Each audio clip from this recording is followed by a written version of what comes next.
Welcome, everyone. This is Recovery Dharma. My name is Julia. I'm one of the facilitators in this amazing community of Kalyana Mitras, wise friends, gathering all over the United States and the world. I have this bowl of cards that I've made and art that people have sent me over the years, and I write sentiments of loving kindness, metta, on the back. Loving kindness is one of the limitless qualities in a Buddhist practice that we try to cultivate. And I'll also remind everybody that another word for metta is maitri, and maitreya is considered a future Buddha. Maitreya, a future Buddha, and it is said that the future Buddha will come in the presence of Sangha, community, us. What a beautiful thought. This is the painting I made, and this sentiment of metta, loving kindness, reads, "May you breathe into the tight spaces within you. May you breathe into the tight spaces within you."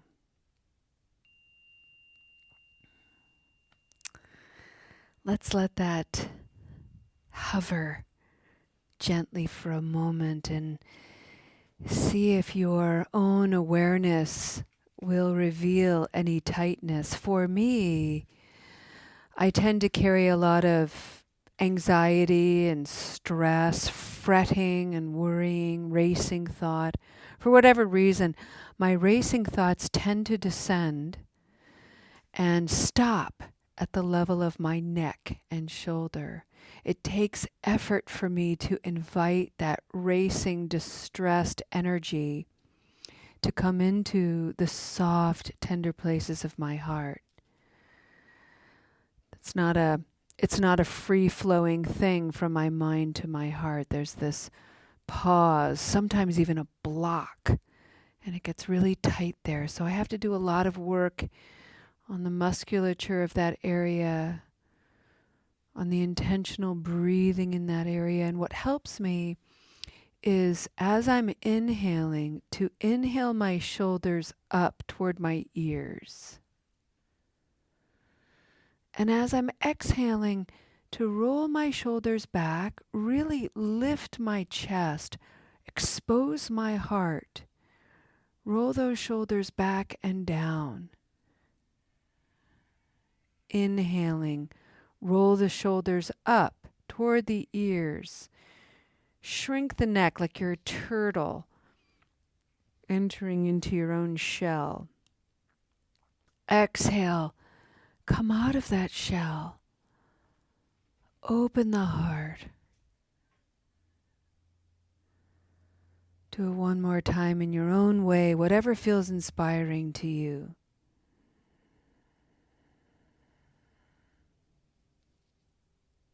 And then allow your body to just settle.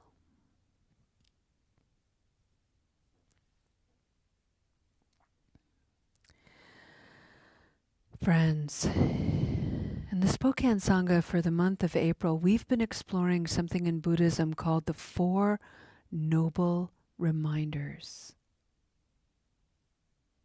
You have a precious human life. It is so rare to be here. I mean, when you really take a moment to gaze into the cosmos and think about the billions of years of evolution, the billions of living beings that have come into existence, thrived for a period of time, and then gone into extinction, making way for our own existence. Human beings are the last to arrive to this primordial soup of life. So there's been a whole lot of miraculous and magic happening for our presence to be here. It's precious and it's short, 80 years on average. So the motivating question is, what do you want to do with your precious life? And this is supported by the second noble reminder, which is the nature of reality is impermanent. Everything is subject to change. Because we resist this aspect of reality, we suffer, we struggle.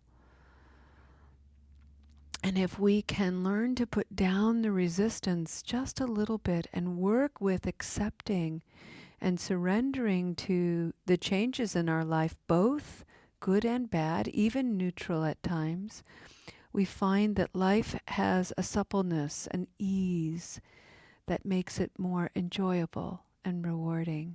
But it is a practice to get there. That practice is governed by karma. Our actions matter. And so if we want to cultivate ease in our lives, then we have to look at our actions of resistance that inhibit that ease. We also have to pay attention to our actions that encourage that ease. And then with our own wisdom and innate agency, we can continue to guide our lives toward that flexibility and fluidity, enabling loving kindness and compassion and joy and inclusivity to really reign supreme in our lives. Part of the resistance that we experience, however, is something called samsara. This is the fourth noble reminder. Samsara is this cyclical way that we engage with life. We do the same thing over and over and over again, expecting different results. And that's the folly of samsara, is we keep hoping this time it'll be different. I'm going to react in the same way, but this time maybe it'll be different. And it isn't. And so what we're invited to do with this fourth noble reminder is to commit to making change, to really looking at, with great honesty and courage, this way that we do the same thing over and over and over again, and to just do something different. And it doesn't have to be major. The change of doing something different all by itself is a big deal. So the encouragement here is to start small. And I'd like to bring forward 2 avenues that you can practice.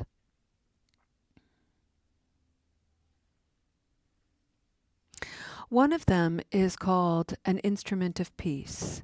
And this is something that if you practice with me for Sati Seva, you'll hear about. And this particular instrument of peace is called the gift of compliments. The gift of compliments. The repetitive behavior that most of us engage, I certainly have, is when a compliment comes my way, I'm sort of primed to dismiss it or to minimize it. I have a hard time accepting and holding compliments. I get worried about being arrogant or boastful. I get worried about people praising me to sort of mythological proportion beyond my permission. And then, I'm going to fall from grace kind of thing. We see it all the time. And so I'm hesitant about what kind of praise I'm going to accept and let in. Until I realize that compliments are gifts. Praise is a gift. And I don't need to inflate it and exaggerate it and chase after it, validating or affirming myself, nor do I need to dismiss it as something fearful, transactional. I can simply cultivate the conditions of neutrality around compliments and praise to receive. and to then offer appreciation in return. I tell a story about when I was playing with my niece when she was very little. She was like 4 years old or so, and she was coloring. We were coloring together, and she drew a picture of me. And she was so excited to give it to me. Ani Juju, I made this picture of you. I drew you. And I looked at this picture, and you can imagine it was like these circular blobs and stick arms and hands and exaggerated eyes, and I had this bulbous body, and I just looked at it and was like, "Ah, I love this." I couldn't tell if I was a tomato or if it was me, but it didn't matter. It was like, "Oh, this is a gift." She took the time to draw me, and I told her I'd hang it on my refrigerator. I couldn't wait. And the look on her face, she was completely enthralled to have been received. Imagine if I had said to her, KK, darling, yeah, I don't really know what this is. Yeah, you can go ahead and keep that. Can you imagine? But that's what we do. We do it all the time. I do it all the time. Julia, that was so amazing. That talk you gave, it really helped me. And then I'm quick to think and sometimes even say, really? Yeah, I don't know. I don't know that I did that very well. I think I screwed up this, that, and the other thing. Somebody was trying to give me something, and I just rejected their gift. And the reason why I reject that gift is samsara. It is this habitual pattern of behavior that says, I can't let that in. I'm not going to receive that. And if you question just how pernicious this particular habit energy is, reflect on a time in your life, even this moment right now, when you have heard yourself say or think, yeah, I'm better at giving than receiving.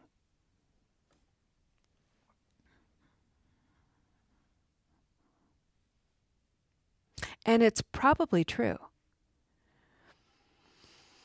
And the truth is that if we don't learn to receive, we limit our capacity to give. And here's why. And this is a way to open up, a way to bring those thoughts down into the heart. When you receive the gift of a compliment, the gift of praise, the gift of being seen, the gift of someone's help and support, when you receive that, you give others opportunities to be giving. When you don't receive, you deny giving. Powerful.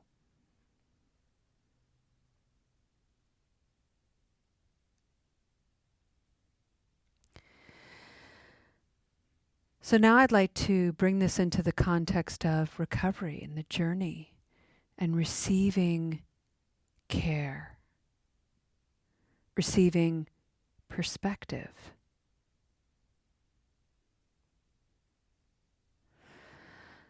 It is very common for people who are engaged in habit energy related to substance misuse to deny receiving someone's care and attention. It's actually part of the disorder. It's a disordered way of thinking, rejecting care. I don't deserve it. I know I'm in trouble here. I know I'm doing all of these maladaptive things. I don't want anyone to see me. I don't want anyone to notice. I want to protect this habit energy at all costs. Nobody can see me. I'm not going to receive anything. And the common phrase is, I'm fine. I'm fine. I would like to propose that those two words, I'm fine, I'd like to propose that when we hear that in ourselves or in others, that we allow a chime to go off in the mind, a chime that says, open your heart. I'm fine, open your heart. Because while it might be true, it most definitely is not the whole truth. Because I'm fine is usually an armored heart's response and resistance to someone's attention and care. Julia, can I help you with that? Oh, no, I got it. I'm fine. I've said this a million times. Sometimes it's actually true. So now the invitation is, when it's true, when we really are fine, use a different phrase. Because this phrase, I'm fine, let's connect it to an armored heart. And let's connect it to the way we resist receiving someone's care. Hey, Julia, I'm really worried about you. You've been a bit scattered and, I was wondering if we could talk about that. No, I'm good. I'm fine. We're fine. We're good. I'm good. All good.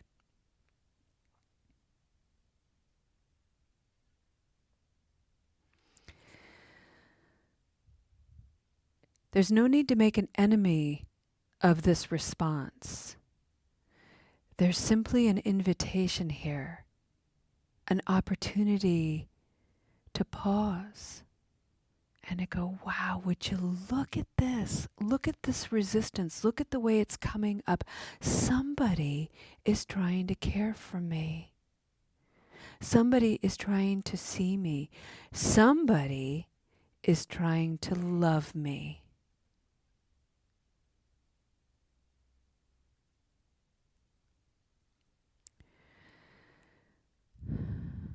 Now let's add a slight complexity here.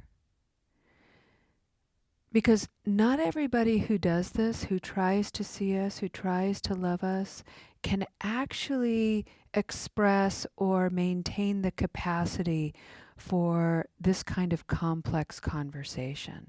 And so we might be resisting because we don't trust this other person's capacity to be with our own vulnerability. And that is a very important thing to explore.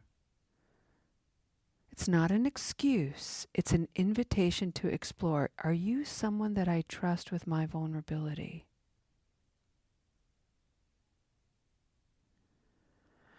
Are you someone I could trust with my vulnerability? Are you someone I'm not sure about? So rather than habitually respond with, I'm fine, I'm good, we can say so many different things like,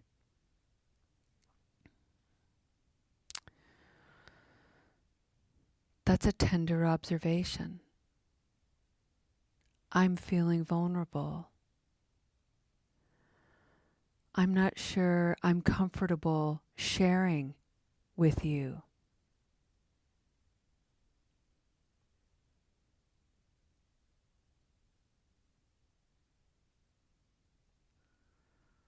Do you have the courage to say that to someone? Do you have the courage to receive that from someone? Say you were to come to me and say, Julia, I'm worried about you. And my response to you is, thank you for trying to see me.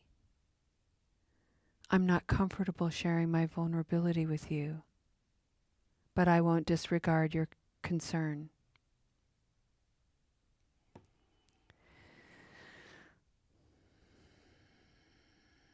I'm fine is a bell of mindfulness, asking the armored heart to soften just a little bit, enough to be curious and explore, what is this really all about? What am I trying to protect? When somebody says that to you, I'm fine.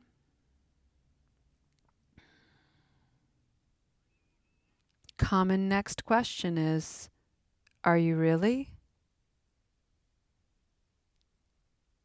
And unintentionally, you know what we've done with that question is we've just dismissed that other person's knowing because we don't trust what they're saying.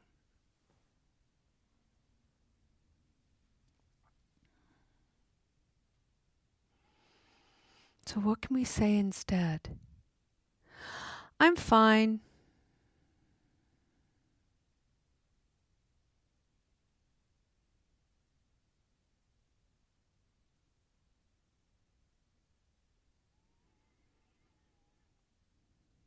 Take a minute and think about what's stirring up for you. How else would you like to respond when somebody says that to you?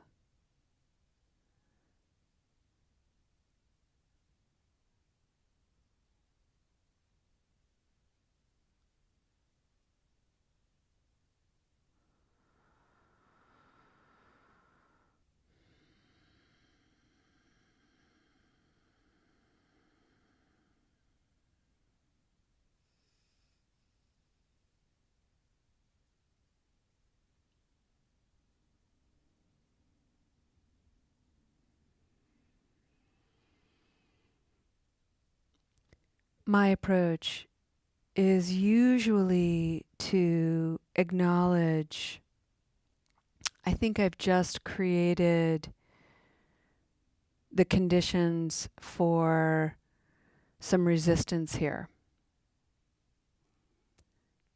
I'm trying to express some concern, and you don't want to have that conversation with me. And I just want to acknowledge that that's okay.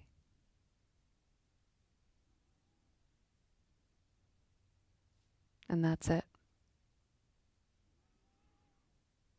I care how you are. And if ever you'd like to talk to me about some of the things I'm seeing, I would love to have that conversation with you. If there are things about me that you see, I'd like to have that conversation. Goes both ways.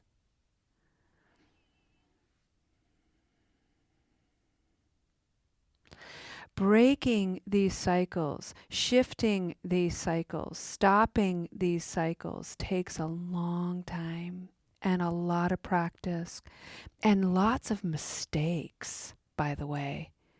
We're not going to get it right. We've got to keep practicing. That's why it's really important to say, to have proper prefaces. I care how you are, and I'm wondering if you're in a place to have a conversation with me. It's okay if you're not. Powerful. It's just a way of changing our language so that we don't invite other people's habitual responses.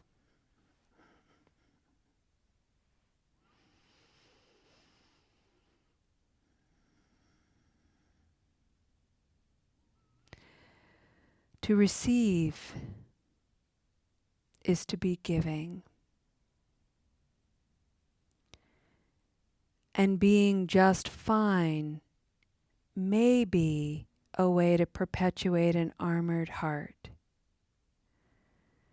And so one thing we can do is receive another's care and offer the gift of softening and opening just a little bit. This takes great courage, a great deal of practice with really trusted friends.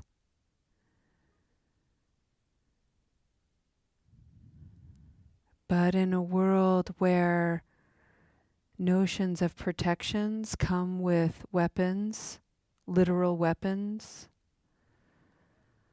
We have to be bold and resilient, creative and present.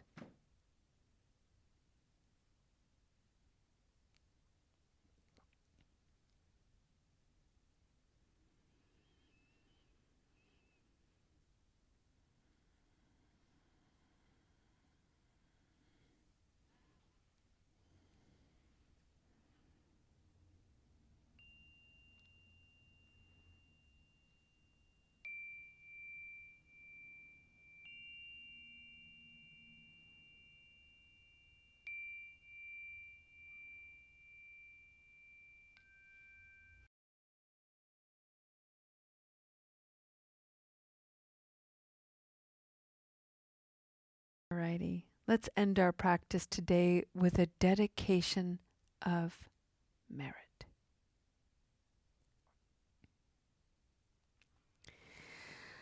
I'd like to encourage us as we end this time together to come into a posture in the body that's active. So if you're sitting, sit nice and tall. Take some time to sit in an intentional way. Spine straight, belly a little bit engaged, shoulders back, heart forward, gaze is inward. If you're lying down and you can do this, go ahead and remove any supports and lie as flat as you can so that you can allow your body to surrender completely to being held.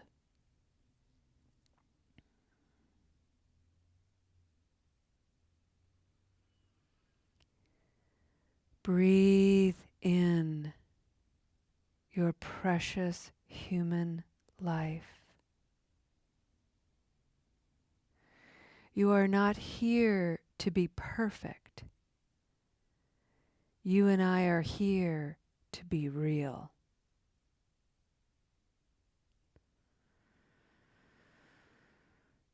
Breathing in, the nature of reality is change. I'm going to change. You're going to change. All of our habit energies creating our neurotic way of being in the world is subject to change. Breathe out a spirit of welcome to change. Breathing in, karma. My actions matter.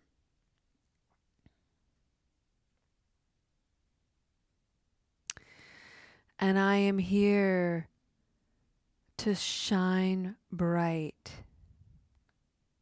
I am here to radiate my star self. We are all products of evolutionary stardust, right? So shine. Be so bright that you encourage others from the shadows.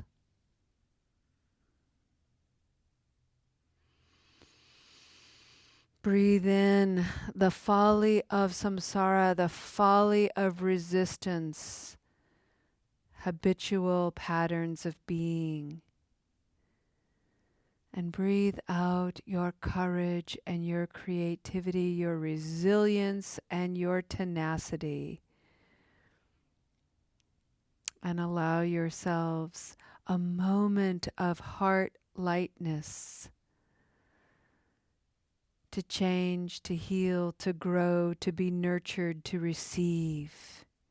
Wrap all of this in kindness and compassion. And know beyond a shadow of any doubt that your presence here matters, inspires, and heals. Thank you, friends. We'll see you next time. Maybe even tomorrow or Sunday. Namaste.